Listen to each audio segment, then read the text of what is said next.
Hey guys, thanks for clicking on this video. Today we are looking at GameStop and it has been a great day as we said it would be last week. As you can see, it's $182.33 a share, which means it's gone up around about 5%. So let's just quickly go into the daily chart before we go on with the rest of the update. You can see it started the day at around $173, hit highs of $188 at about an hour into the trading day, and then has been pretty flat before dropping off and then rising back up again. So what was one of the reasons I said this would go up on the last week? Well, I was looking at some technical analysis from the last video, and I said that the RSI was showing that it was in the underbought region around about here and has been for a couple of days. And if we look at GameStop, whenever it has been about that for a prolonged period of time, it did jump up in the short term. And if it gets even lower, then that's when we saw one of the big jumps in August to the start of September. So that was one of the reasons why I thought that today would be a very good day,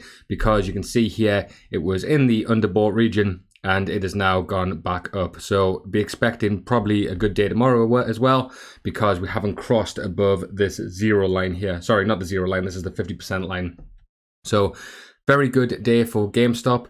The DD on Reddit is kind of dried up recently, so that's why I have been looking at more technical analysis to see where we can see where the stock is going in the short term, because obviously we know all the DD, we know where it's going in the long term, but people are getting impatient. I'm just buying and holding. I'm doing these videos because people like to watch them, but I'm not too worried where it's going in the short term. I'm not going to sell at this point and then buy here and sell here. For example, when we knew that this was going to shoot up in the next coming days, I didn't buy and then sell. I just waited, because I think I know where this is going in the long term. So there's no point in trying to time it if we're going to go all the way up here in the future.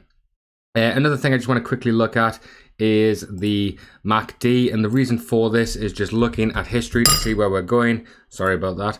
And we're seeing where we're going. So if we have a look at the MACD, you can see that the lines are starting to get close together again. They haven't quite converged yet. We probably need another day or two of green, and then that would probably suggest another good stock price increase. And if we go back to these days, you can see that we had big price here in March, big one in May, and then again in September. Now it could be one of these little fake ones here that happened in July and May. Once we've seen the MACD over for about 5 days, then it has been normally a very large bullish movement to the upside, which is what we're wanting to see with GameStop.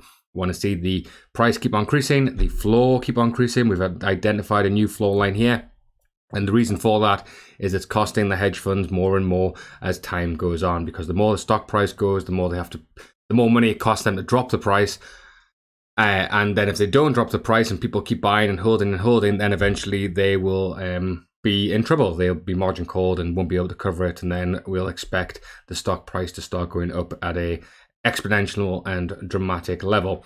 One other thing, just in terms of green days, this has been 1, 2, 3, 4, 5 green days in a row. We haven't actually seen 5 green days in a row in GameStop very often, but when it has been, you can see here, this was the last time August, it got a shoot up.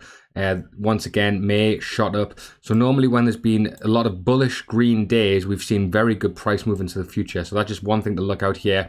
It would be quite short. This would be a very short time span for the stock to jump up massively. These cycles have normally been just around earnings, and if we go back, earnings won't be until the end of November. So maybe it could happen now, but I think it'll be more relevant in this time next month when we sort of see the stock really moving upwards in a dramatic fashion again. But regardless, definitely keep an eye on this because it is very interesting. Right, guys, thanks for watching. Please give a like on the video if you enjoyed it, and I'll catch you guys next time.